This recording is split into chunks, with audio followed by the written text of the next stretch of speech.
Mtazamaji wa 24/7 Media, karibu sana. Leo ni siku nyingine ambayo tunakuja kutizama mchezo wa ligi kuu Tanzania bara ambao unakwenda kuwakutanisha TRA United pamoja na wekundu wa Msimbazi Simba. Siku hii leo katika dimba la Meja Jenerali Isamuhyo jijini Dar es Salaam. Mahali hapa tulipo ndipo eneo lenyewe la machinjio ambapo siku hii leo Simba wenyewe wako nyumbani na wenyewe wameamua kuipa siku hii kama Kibabage Day. Sasa tutakwenda kuona siku hii leo kama mambo yatakwenda kuwa vizuri kwa upande wa wekundu wa Msimbazi ama itakuweje, kwa maana sare zimekuwa kama ni mtindo kwa wakati huu wa hizi mechi zinazoendelea za ligi kuu kwa upande wa vilabu mbalimbali. Lakini hapa pembeni yangu niko na shabiki kindakindaki wa wekundu wa Msimbazi, Pasi Milioni. Asalamu alaikum. Halo, wasalamu. Leo tunamshukuru sana Mwenyezi Mungu mwingi wa rehema. Mambo ya Idi pili napa company jamaa zangu napa company ndugu zangu wa kweli, niko fresh, niko fire. Namshukuru sana Mwenyezi Mungu mwingi wa rehema, nikiwa na afya njema tele. Nipo Meja Isamuhyo baada ya safari ndefu ya kutoka Singida Arusha Mwanza. Tumeingia Dar es Salaam, tumeingia juzi usiku kutoka Mwanza, na leo ndo tuko kwenye jambo letu, jambo la kutafuta alama tatu. Kwa kudura zake Mwenyezi Mungu naona tunakwenda kupata alama tatu. Yani kwa kifupi nawashukuru sana wana Simba wote wa maeneo yote yale tulikotembelea, Singida, Arusha pamoja na Mwanza. Mchezo wenu na TRA haujawahi kuwa mwepesi, lakini pia TRA walitoka kucheza na klabu ya Young Africans wakailazimisha timu hiyo sare, lakini pia Simba wekundu wa Msimbazi mchezo wenu wa mwisho pia mliweza kutoka sare dhidi ya Pamba Jiji. Sasa hawa TRA ambao walilazimisha sare, bingwa mtetezi siku hii leo wanakutana na nyie mkiwa nyumbani haswa, unafikiri itakuwa ni game ya namna gani? Kwenye ligi ndio kama unavyoona, ligi ni marathon na timu za ligi, na kwanza mimi niwapongeze bodi ya ligi pamoja na TFF, wamechagiza ligi yetu imekuwa tough. Na timu zikiwa zinacheza ile kwa kujituma, ligi ndio inazidi kunoga na tunapata hata national team ilikuwa wachezaji wenye kuwa na quality ya hali ya juu, na wachezaji wanatoka nje ambao wamesajiliwa waje kucheza ligi yetu ndio wameleta ile ligi kuipa samani. Na ndio maana kama kuna mmoja wa wajumbe wetu wa bodi ya wakurugenzi aliongea juzi kwamba kuna baadhi ya wenzetu, baadhi ya mechi zingine zinakuwa kama za maigizo. Kwa tukiacha timu zingine zisicheze kimaigizo, ziende zijitume ile kisasa, ligi inakuwa ya thamani. Kwa hiyo mimi binafsi napenda timu inayojituma na quality wachezaji niliokuwa nao. Sitaki niwe na wafanyakazi hewa. Napenda niwe na wachezaji ambao wachukue mshahara stahiki kwa kazi stahiki.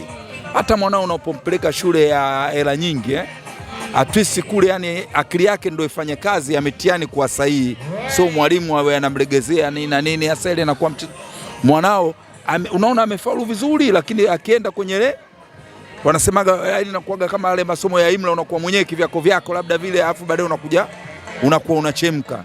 Kwa mimi binafsi naridhika na timu zinavyopambana.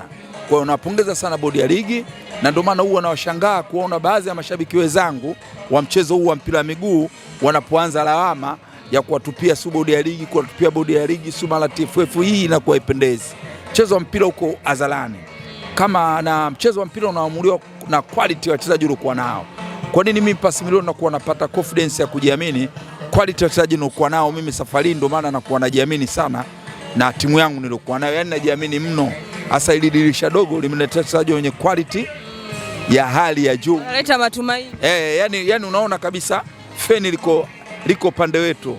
Bwana msemaji wa Young Africans Ally Kamwe alipiga kama dongo hivi kwa mchezaji wenu Kibabage, akasema bwana kipindi yupo huku alikuwa apigi hata close, lakini kwenu huko anajitutumua anapiga na close nyingi kibao sana. Sasa siku hii leo pia mmeamua kuiweka kama Kibabage Day.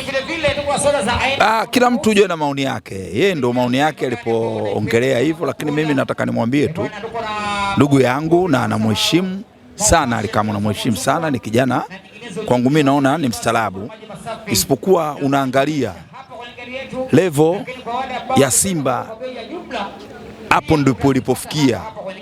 Yani ye mwenyewe Kibabage alipokuwepo alikuwa anaona timu alikuwa anachezea ni kama timu ya kawaida. Sasa amekuja timu yenye hadhi ya daraja la juu, kwa lazima aje aonyeshe watu kwamba hapa nilipokuwepo ni daraja la juu. Unajua hata kuna baadhi ya sherehe unaweza ukalikwa sehemu zingine na ukalikwa sehemu zingine, lakini kuna sehemu zingine ukialikwa lazima utaenda kutafuta hata ile nguo ambayo unaiona hii nikipiga napokwenda, ndo Kibabage kaja kwetu kuonyesha ile kiwango chake kwamba mimi huku nilipokuja sasa ndo kwenyewe, kule nilipokuwepo sio kwenyewe. Hilo ndo jibu. Asitaki kuumiza sana kichwa, asitaki kuumiza sana kichwa. Alikuwa kwao, kacheza, kaangalia formula ya kwao, kaja kwetu anafanya kazi. Na kweli Kibabage, kwa wale waliopata bahati ya kumwona Twa Midu Noriega miaka ile ya zamani, ndo kuna kopi fulani naiona, au Mohamed Kajole, yani kuna kitu nakiona yani. Kwa hiyo mimi binafsi naridhika na hicho anachokifanya Kibabage, na kama ulivyosema leo ni Kibabage Day, kama ulivyoniambia ni jambo la heri. Ni jambo. Anasema msimu huu Simba msipochukua ubingwa mchapwe. Anasema nani sasa? Mashabiki. Unajua kila jambo anapanga Mwenyezi Mungu. Mchezo wa mpira una matokeo kikatili mno. Hata wewe uone kama mna nafasi. Ligi bado. Ligi bado. Ligi bado, nafasi ipo. Unajua sisi ni mashabiki. Kwenye pichi sisi tunakuwa tupo, lakini uwanjani tunakuwepo katika kuishangilia timu yetu. Kwa sababu kuna wakati utakuta mchezaji anaweza akakosa na goli. Sasa mimi pale nakuaga sina tena ujanja mwingine. Kwa hiyo cha muhimu tu ni kuombea dua wachezaji wetu wasipate injury ya aina yoyote, na jinsi wanavyojituma basi at least waendelee kujituma hivi hivi. Kwa hiyo Suleiman Mwalimu atakuwepo? Sijajua kama atacheza. Suleiman Mwalimu Eze yule wa Arsenal. Ni mchezaji mwenye weledi wa hali ya juu, umri wake wenyewe rafiki na anajituma. Na amini usiamini, kuna jamaa mmoja anaitwa Deus Kasile yule ambaye mizunguko yetu kutana naye Kirumba pale CCM Kirumba Mwanza. Kaisile alisema kama Mwalimu atafikisha goli 15, Deus Kasile yule wa Musoma Geita mpaka Mwanza atamtafutia gari. Yani akifikisha goli 15 mfikie yeye, inabidi mfikie sasa Mwalimu. Itabidi nimtafute Suleiman Mwalimu nimwambie kabisa kwamba Deus Kasile huyu wa madini huyu jamaa aliniambia bwana pasi milioni, mimi ukimwona Suleiman Mwalimu mwambie akifikisha goli 15 basi mimi nina gari yake.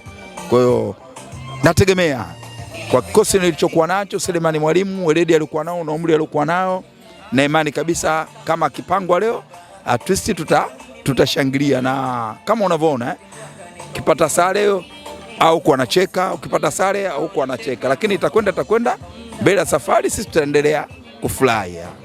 Sawa, asante sana. Pamoja paka ajengewe banda. Hapo piga tena.